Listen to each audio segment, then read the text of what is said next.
गुड़िया चिड़िया ने अपनी स्कूल की पढ़ाई मुकम्मल कर ली थी। अब उस जंगल में कॉलेज नहीं था। आगे की पढ़ाई करने के लिए गुड़िया बहुत परेशान थी। गुड़िया बेटी, मैं जानती हूँ आप और आगे पढ़ना चाहती हो। आपके पिता की भी यही इच्छा थी कि मेरी बेटी पढ़ाई में बहुत आगे जाए। आप चिंता न करें बेटी, मेरी सहेली वाले जंगल में कॉलेज है। आप मेरी सहेली के पास रहकर कॉलेज की पढ़ाई पढ़ लेना। मम्मा मैं सच में बहुत परेशान थी। मैं पढ़ना चाहती हूँ। मैं ग्रेजुएट की डिग्री लेना चाहती हूँ। मम्मा, क्या आपकी सहेली मुझे अपने घर में रख लेगी? पागल, मेरी बचपन की सहेली है, बहुत अमीर है। एक ही बेटा है उसका और घर इतना बड़ा है मेरी सहेली का। ये सुनकर मम्मा चिड़िया की बेटी गुड़िया चिड़िया बहुत खुश हो जाती है और वो नदी पर पानी पीने चली जाती है। बुलबुली बुलबुली, पता है मैं अपनी मम्मा की सहेली के पास पढ़ने जा रही हूँ। मैं कॉलेज की पढ़ाई अपनी मम्मा की सहेली के पास रहकर पढ़ूंगी। गुड़िया, जो भी हो, कोई माँ नहीं बन सकती। वहाँ कौन आपका ख्याल रखा करेगा? कौन आपके लिए सुबह सुबह उठकर नाश्ता बनाया करेगा? मुझे कोई चिंता नहीं है, ऐसे छोटे मोटे काम मैंने सीख लिए हैं। मैं बस पढ़ना चाहती हूँ। चिड़िया बहन, बस कर जाओ। गुड़िया की इतनी ही पढ़ाई बहुत है, अब उसकी शादी कर दो। ऐसे जवान बेटी को दूसरे जंगल भेजना ठीक नहीं है। कबूतर भैया, मैं आपकी सारी बातें मानती हूँ, मगर मुझसे ऐसा करने का ना कहें। मैं अपनी बेटी को पढ़ाने के लिए कुछ भी कर सकती हूँ। और गुड़िया गैरों के घर थोड़ा रहेगी, वो मेरी सहेली के घर में रहकर पढ़ेगी। और आपको तो सब मालूम है, मेरी सहेली बहुत अमीर है। मैं दुआ करता हूँ कि जैसा आपने सोचा है वैसा ही हो। फिर दूसरे दिन गुड़िया सुबह सवेरे ही उठ जाती है। गुड़िया बेटी, अपना बैग तैयार कर लिया है आपने? जी मम्मा, मैंने अपना बैग तो रात को ही तैयार कर लिया है। मैंने अपनी सारी जरूरत की चीजें अपने बैग में रख ली हैं। बेटी, मैं अभी आती हूँ। फिर चिड़िया तोते के घर जाती है। हरियाली बहन, 200 रुपए की जरूरत बन गई है आपकी सहेली को। क्या आप मुझे 200 रुपए दोगी? क्यों नहीं चिड़िया, मुझे सब मालूम है। आप अपनी बेटी को कॉलेज की पढ़ाई के लिए अपनी शहर वाली सहेली के पास छोड़ने जा रही हो। ऐसे समय में अपने ही काम आते हैं। मुझे बहुत खुशी है। ये ले, ये आप 200 रुपए रख लें। और हाँ, ऑटो पर जाना, उड़ते उड़ते गुड़िया थक जाएगी। आपका बहुत बहुत धन्यवाद हरियाली सहेली, मैं वापस कर दूंगी आपको। मैं ये पैसे वापस नहीं लूंगी, ये मेरी तरफ से गुड़िया को गिफ्ट है। अब मैं चलती हूँ, हम आज ही जा रहे हैं। सारा इंतजाम हो जाता है। गुड़िया अपनी मम्मा के साथ ऑटो में बैठकर अपनी मम्मा की सहेली के घर जा रही थी। गुड़िया पहली बार दूसरे जंगल जा रही थी। मम्मा, आपकी सहेली का घर बहुत बड़ा है? हाँ बेटी, बहुत बड़ा है मेरी सहेली का घर। मम्मा, न जाने क्यों मुझे थोड़ा थोड़ा डर भी लग रहा है पागल, कितनी बार कहा है, मेरी बचपन की सहेली है, आप उसे अपना ही घर समझना। रुके रुके बूढ़े, हमें यहीं उतार दें। दूसरा जंगल आ जाता है।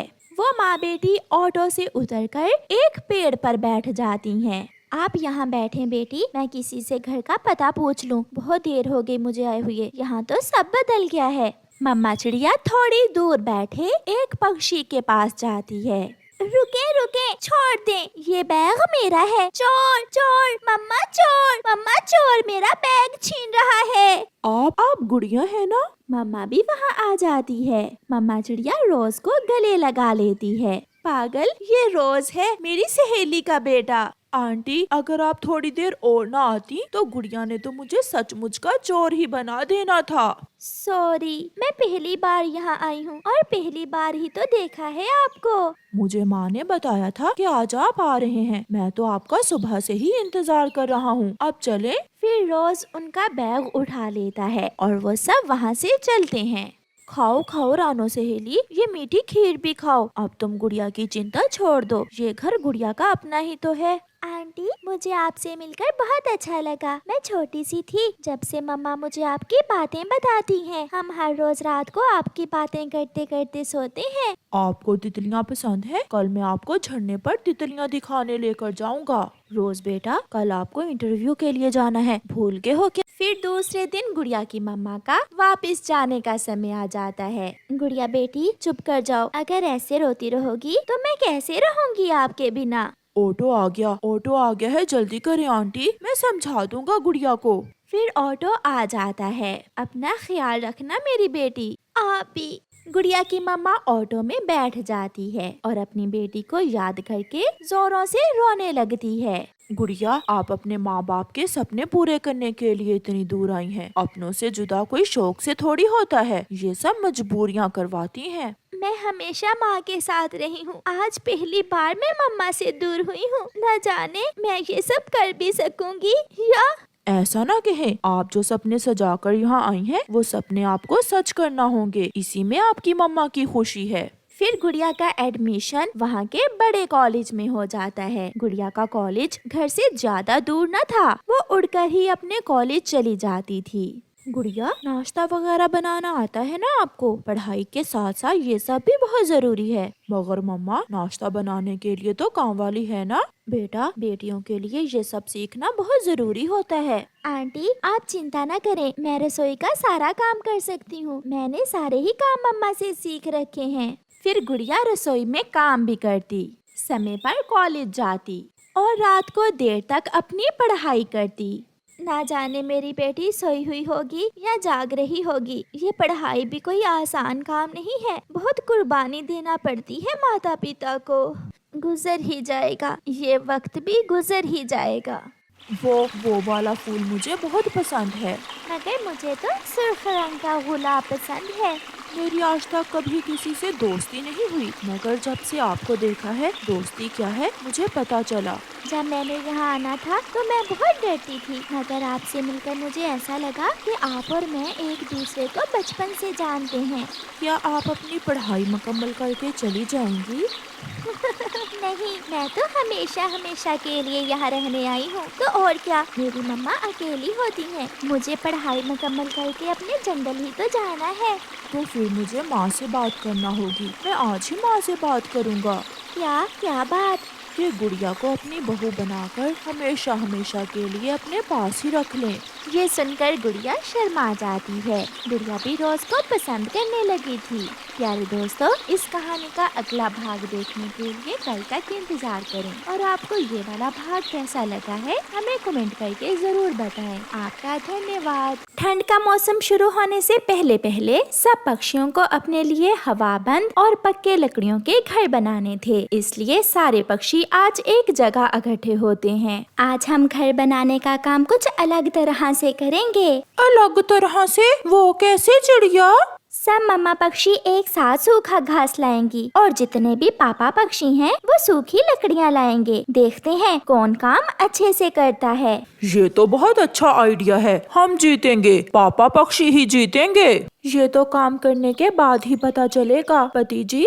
फिर मम्मा पक्षी एक तरफ और सभी पापा पक्षी एक तरफ बैठ जाते हैं। भागे भागे कौवे भी आ जाते हैं। सॉरी, मुझे मालूम है हम लेट हो गए हैं। कालू, उठो और जाकर पापा पक्षियों की तरफ बैठ जाओ। और गौरी, तुम हमारे साथ जाओगी सूखा घास लेने। चिड़िया, कालू के बिना मेरा दिल नहीं लगेगा। मैं तो अपने कालू जी के बिना एक पल भी नहीं रह सकती। कोई है तुम में से जिसकी पत्नी इतना प्यार करती है। वो तुमसे प्यार भी करती है और मारती भी सबसे ज्यादा वही है तुम्हें। पापा चिड़िया की बात सुनकर सब पक्षी हंसने लग जाते हैं। बातों को छोड़ो, अब काम का समय है। फिर सभी मम्मा पक्षी अपने काम के लिए और सभी पापा पक्षी अपने काम के लिए उड़ जाते हैं। सभी पापा पक्षी घने जंगल में पहुंच जाते हैं। मैं सूखी लकड़ियाँ इस पेड़ से जमा कर लूँगा। मैं तो थोड़ा और आगे जाऊँगा। मेरे पास बड़ी लकड़ियाँ तो हैं, मुझे छोटी लकड़ियों की जरूरत है और वो मुझे मिल गई हैं। मेरी आँख, हाय मेरी आँख में कुछ पड़ गया है। मुझे एक आँख से कुछ दिखाई नहीं दे रहा। सब बहाने हैं तुम्हारे काम ना करने के। सुन लो कौवे, इस बार तुम्हें कोई भी अपने घर में नहीं रखेगा। सीधे से काम शुरू करो। कालू एक आंख बंद करके थोड़ी दूर बैठ जाता है। तुम सब अपना अपना काम करो। जब मेरी आंख ठीक होगी तो मैं भी अपना काम कर लूँगा। दूसरी तरफ कालू की पत्नी गौरी भी एक पेड़ के पास जाकर बैठी हुई थी। उसका भी काम करने को मन नहीं कर रहा था। चिड़िया, तोती और कबूतरी उसे समझा रही थीं। कालू लकड़ियाँ ले आएगा और अगर तुम सूखा घास ना लेकर गई तो तुम्हारा घर कैसे बनेगा? ठंड से बचना है तो काम तो करना ही होगा तुम्हें गौरी। चुप चुप भी कर जाओ, थोड़ा आराम करने के बाद मैं अपना काम कर लूंगी। मैं तो थक गई हूँ, इतनी दूर आना है। अगर मुझे पहले मालूम होता तो मैं कभी ना आती।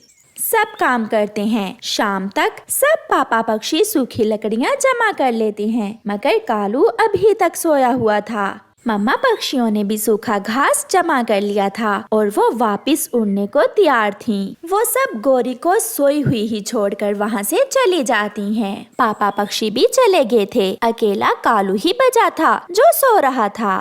वो रात सारे पक्षी पेड़ों पर बैठकर गुजारते हैं और फिर दूसरे दिन सब अपना अपना काम शुरू करते हैं। वो सब अलग अलग पेड़ों पर अपना अपना घर बनाने लगते हैं। मम्मा पक्षी पापा पक्षियों की मदद कर रही थीं। कीकर के पेड़ पर कौवा और कौवी बैठे उन्हें देख रहे थे।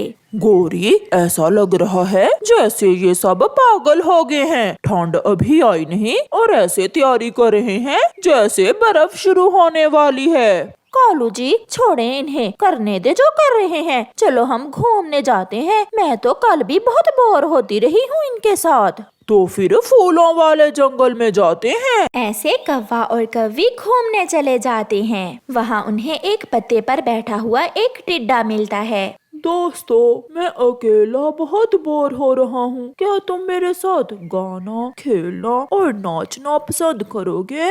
ये सब तो मुझे बहुत अच्छा लगता है। क्यों तुम्हें कोई काम तो नहीं करना?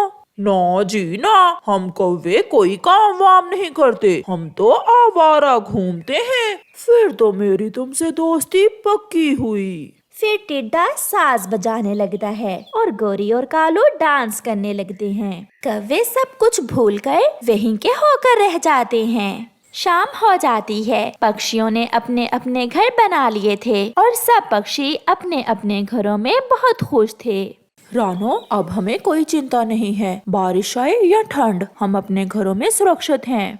मुझे तो अभी तक उन कौवों का ख्याल आ रहा है, वो कैसे ठंड के मौसम का मुकाबला करेंगे। जो समय पर अपना काम नहीं करता वो हमेशा मुसीबत ही उठाता है। दोस्त टिड्डे, अब तो रात होने वाली है। इस समय तो हम वापस भी नहीं जा सकते। तुम्हारा घर कहाँ है? हमें अपने साथ अपने घर ले जाओ। घर? एक टिड्डे को घर की क्या जरूरत है? ये पत्ते हैं ना, मैं इनमें से ही किसी एक पर सोकर रात गुजार लूंगा। और हम कहाँ जाएंगे इस समय? तुम पेड़ की शाख पर बैठ सकते हो। हाँ, अगर नींद आए तो एक दो फूल नीचे रख कर सो जाना। फिर टिड्डा सो जाता है और कौवे पेड़ की शाख पर बैठकर रात गुजारते हैं। मौसम बदल रहा था और फिर एक दिन आ ही जाता है जब ठंड बढ़ जाती है और जंगल में बर्फ शुरू हो जाती है। दोस्तों, अच्छा समय गुजरा, मगर माफ करना, अब मुझे जाना होगा। टिड्डे दोस्त, मगर कहाँ? तुम कहाँ जा रहे हो? मैं ऐसे मौसम में अपनी मौसी के पास चला जाता हूँ और फिर बाहर आने पर फिर से यहाँ वापस आऊंगा। ऐसे कहते हुए टिड्डा वहाँ से चला जाता है। कालू, हम कहाँ जाएं? हमारी तो कोई मौसी भी नहीं है। वापस अपने जंगल। मगर वहाँ जाकर रहेंगे कहाँ? वहाँ तो हमारा कोई घर भी नहीं है। ये टिड्डा तो चला गया, अब वहाँ जाकर ये नए दोस्त बना लेगा। फिर कौवा और कौवी वापस अपने जंगल उड़ते हैं। उनके जंगल का तो नक्शा ही बदल चुका था। सभी पेड़ बर्फ में दब चुके थे और जिस पेड़ पर उनका घोंसला था वो तो गिरा पड़ा था। हरी घास की जगह बर्फ की सफेद चादर थी। घरों से धुआं निकल रहा था जो ऐसी ठंड में जीने की उम्मीद दिला रहा था। कालू, वो किसका घर है? वो घर तोते का होगा। क्या तोता हमें अपने घर में आने देगा? मैं जाकर पूछती हूँ एक बार। गौरी तोते के घर की तरफ जाती है और कालू कौवा ठंड से कांप रहा था। मेरे भाई, मेरे हरे हरे रंग वाले तोते भाई, मैं हूँ गौरी, आपकी बिछड़ी हुई बहन। तोता घर के अंदर से ही जवाब देता है। तुम गलत जगह आ गई हो। यहाँ तो मोटी चोंच वाला गंदा तोता रहता है। फिर कौवा और कौवी समझ जाते हैं कि अब कोई भी उन्हें अपने घर में रखने वाला नहीं और वो किसी दूसरे जंगल की तरफ उड़ जाते हैं। वो सोच रहे थे कि अगर वो भी अपने दूसरे दोस्तों की तरह समय पर अपना काम करते तो आज बेघर ना होते। प्यारे दोस्तों, इस कहानी से हमें सीख मिलती है कि हमें अपना हर काम समय पर करना चाहिए, नहीं तो हम किसी मुसीबत में फंस सकते हैं। आपका धन्यवाद।